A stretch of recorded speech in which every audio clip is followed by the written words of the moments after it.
Welcome to the Journals of the Information Entrepreneur with Leadership Through Data. I'm your host, Jacqueline Stockwell. Each week, I'll be talking to information leaders across the world about topics from information management, AI, privacy, data protection, public speaking, and other essential skills. I call this podcast The Voices of Influence. My goal is to empower and inspire information leaders to step out of their comfort zones, be bold, be brave, and be beautiful. Hope you enjoy the show. Now, I'm here today with Emma Godfree, and I'm going to be quizzing you in the hot seat. So I'm very excited about. So, Emma, tell me about you first. Let's find out who Emma is first. I am, So I'm a data protection officer, but I didn't start there. So I started in customer service and complaints, and realised quite quickly on that I wanted to do something in data protection. I had quite a lot of passion for it. I really was very interested in it. So during COVID, I chose, instead of to go back to my previous position, I chose redundancy and spent my redundancy time retraining myself in data protection, reaching out to people to try and help kind of further that career path. Someone spotted me through someone else's LinkedIn profile, and the rest is history, really. Here I am. I love that. So we've got some synergies in our roles, because I was in complaint management as well. So, it's wonderful, that. Isn't it? Isn't it wonderful to deal with complaints? I loved every minute of it. I spent 4 years doing it, so yes, I'm absolutely there with you. So what does a typical day look like for you as a data protection officer? It's different. Every single day is different. I mean, the job is essentially the same kind of things that you'd be doing with businesses. You'll be doing things like gap analysis, audits, rights requests. What else have we got on the list? DPIAs, policy writing, procedure writing. So it can be very different each day. You could be doing something one day and then something else could come along. A data breach could come along and completely destroy your week's plans. And it's all very different. So you never know what you're going to come in to work with, which I think is why I like it, because there's that kind of air of unpredictability about it. You could walk into anything. It's lovely. Yeah. And it's so diverse, but you've got so many hats as well, though, haven't you? Yeah. You have to be able to communicate with people, lots of different people. So you have to change how you communicate on a dime. And, you have to be able to show people that you're approachable, but also you have to do your job. So you have to be able to do the legal pieces behind it as well. So you have to do lots of different things in one, almost every hour, really. So it means you're constantly on your feet and you're constantly changing the way you're doing things, which again makes it really quite interesting almost every day. Yeah. It does. So that's interesting in effect on the job, but how does it affect on the person as you? So for any mental health challenges, because those demands are just huge on you. It can be quite difficult to switch off. We're sort of being told nowadays that turning your phone off or having, time away from your screens is really healthy for you, because you're not supposed to be attached to your screens 24 hours a day. It's bad for you. But it can be quite difficult if you work in an organisation where you're having to do lots of different things. It's quite easy, especially working from home. It's quite easy and tempting to just turn the laptop on a Sunday afternoon and just get ready for Monday morning. And you have to be quite careful where you pick your battles as well, because we're here to give advice. We're here to support and to guide. We can't make people do something. We can tell them what the law is, we can tell them what they're supposed to do, but we can't physically make them do it. So it can be quite difficult to kind of turn off that kind of need to make an organisation do what you're telling them to do. It can be quite difficult to hear the word no. So I think it's really important to understand that actually sometimes you have to pick your battles and you have to kind of maybe attempt it via a different route. It can be quite a lonely place as well, being a data protection officer. I know many data protection officers who are one of one. They are one person in a one-person team, and having a group of trusted people to rely on, to talk to bounce ideas off, it can be the difference between having a challenging day and actually having quite a productive day, because you've been able to have that interaction with other data protection professionals. if you didn't have that, I would imagine that it can be a very lonely place. Yeah, I can imagine that, and it's hard, isn't it? Because you've got so many compliance and sort of regulations to adhere to, and you are seen as the person that always says no.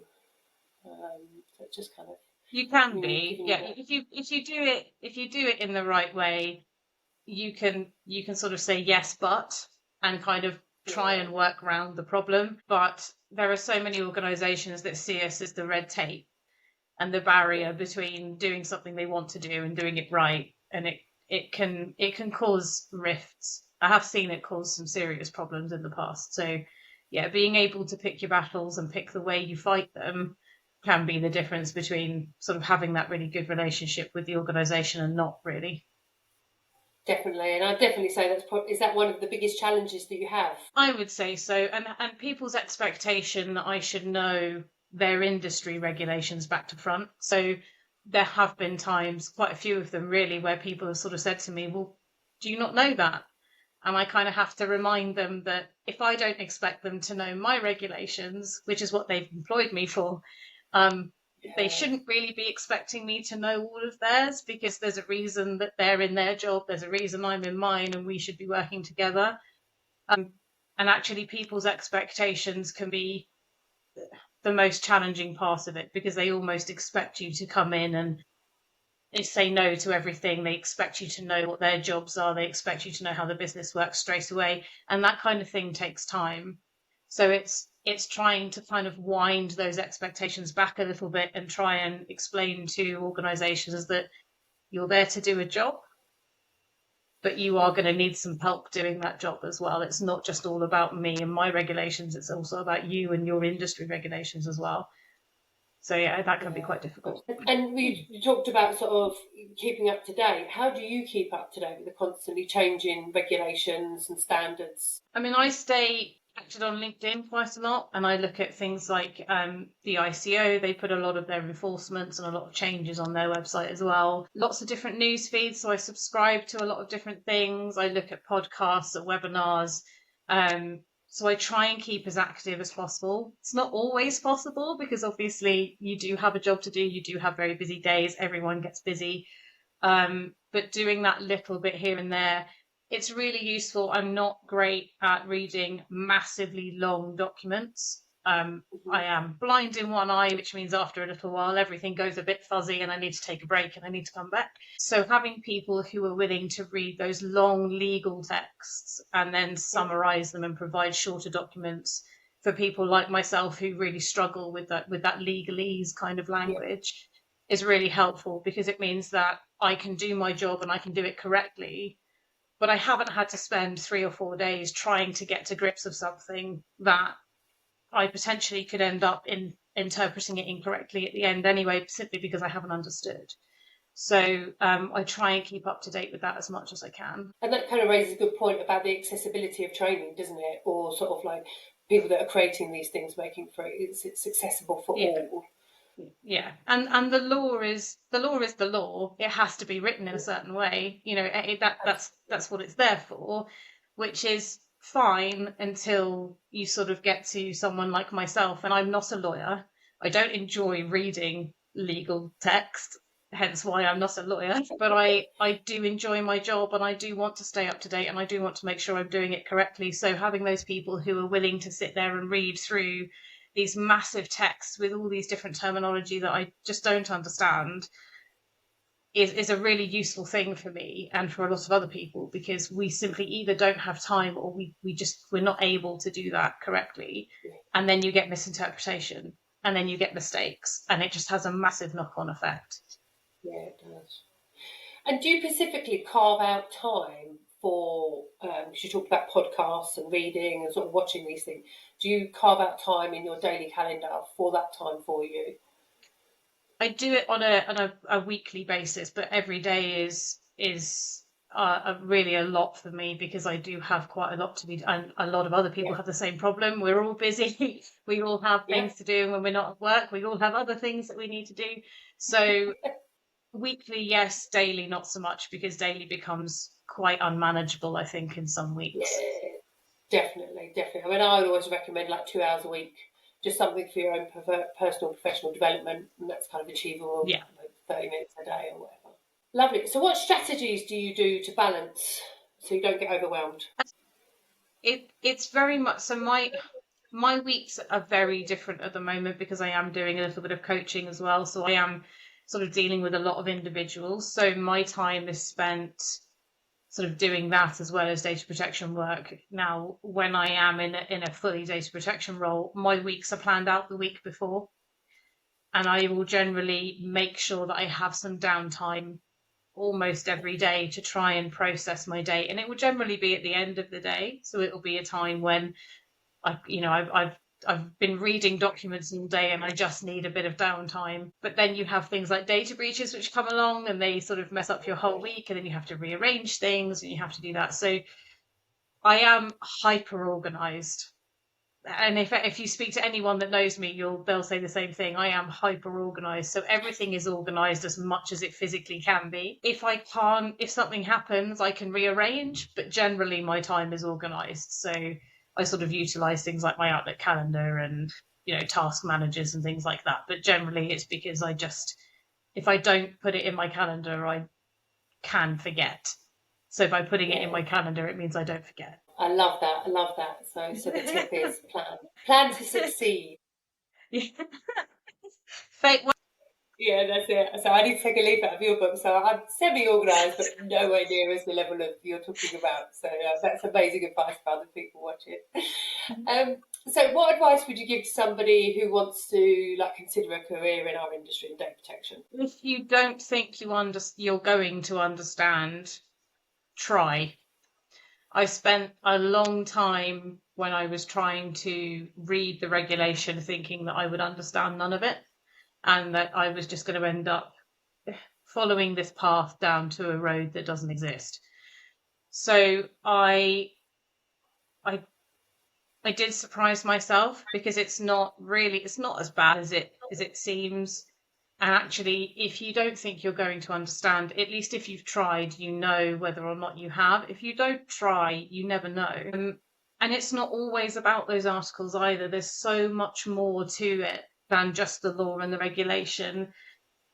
Doing what we do is tough, but it is rewarding, because we are those gatekeepers there. We are there to help people, to protect people and their data, to protect their family members, and protect organizations. And it's a wonderful vocation to have. It's wonderful to think that every day I get to sort of wake up and protect somebody else's data, and I get to make sure that somebody's dealing with it in the right way, and organizations are processing it in the right way, in the way they should be. And to be part of that, from my perspective, is something else. It really is, because I've never had that before. So being part of that it's well worth trying, if you can sort of get that motivation to at least try. Yeah, absolutely. And I think you've really captured that, because it's like having that understanding you can still do the job, but you find your own way to do that job, and how you can capture those articles and then kind of deliver and then get the same sort of satisfaction outcome that you want to give to somebody else looking after their information. So I love that, really kind of well explained there. So do you do some public speaking? Do you present business cases and conference presentations?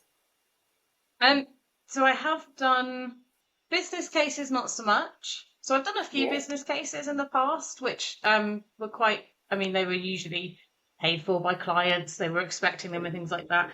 Conferences are something a little bit different. I have done a couple. I've not done many, but I've done at least enough to know what it feels like to be stood up on a stage with however many people staring at you from the audience. The one thing about public speaking which I found difficult at first, which I've only recently just got to grips with, is telling the story, telling it from start to finish, getting to the end and then making it real life relatable. So the recent one I did was around acronyms and initialisms, and trying to explain to people that just because you understand what something means doesn't necessarily mean that the person across the table does.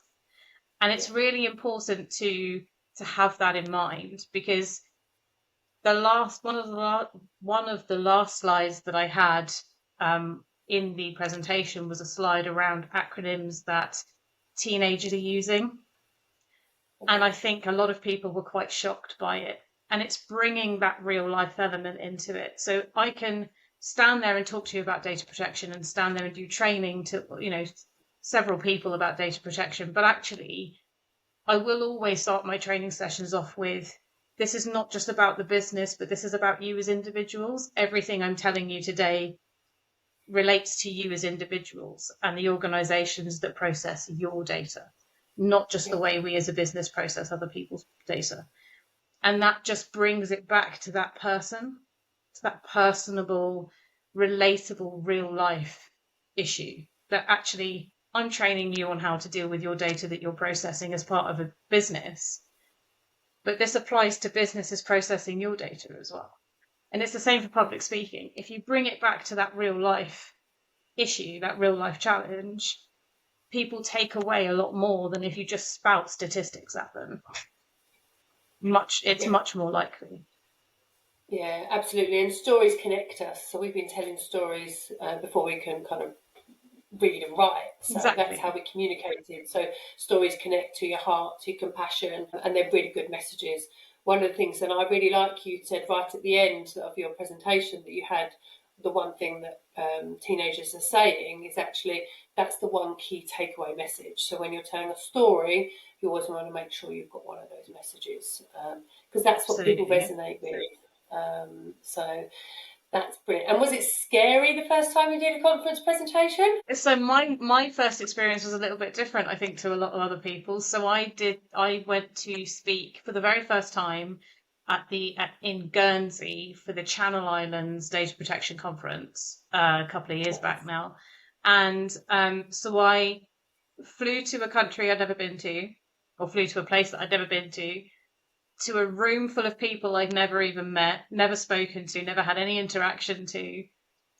And I did this sort of 15, 20-minute presentation about accessibility and actually that, again, just because you're writing these policies in English or just because you've got this massive policy that you're expecting people to understand doesn't mean they're going to.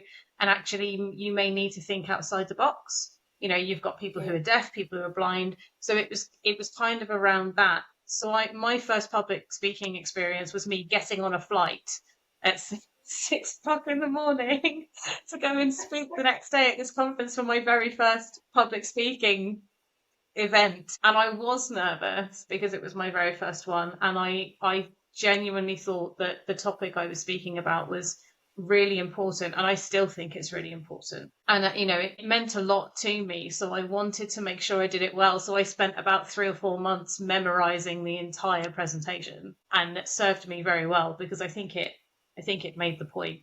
And again, it's bringing it back to that real life thing. So I did get nervous. I don't get so nervous now because I think I've done it a couple of times. I would be too arrogant to say that I don't get nervous because I do. But yeah, it was my first time was a bit different to a lot of other people.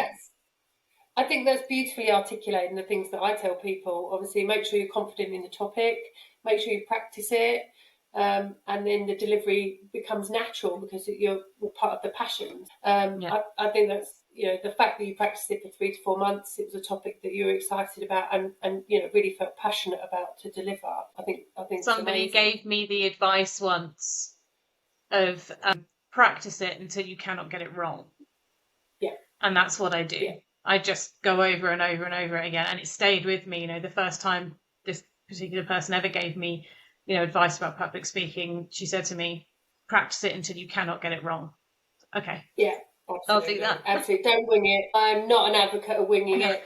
Practice it is you can just see when someone's winging it. But so how do you, so it's really difficult sometimes to put your professional development and your personal development at the forefront of what you need to achieve.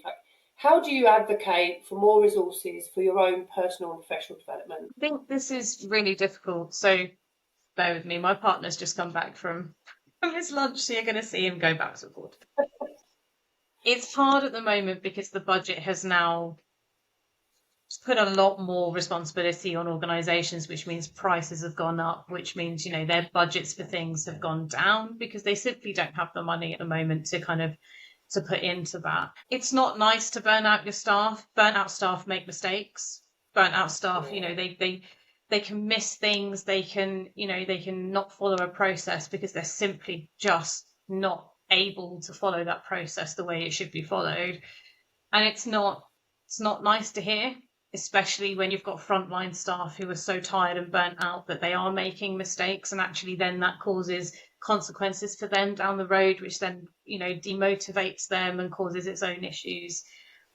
But really, staff, we're all here to make a business run well. We're all here to help an organisation run the way it should, and well enough to keep functioning as an organisation. So it is important to look at the amount of work that's required and then see whether or not more resources required. But at the same time, you have those budgetary constraints, especially at the moment where everything is so expensive anyway.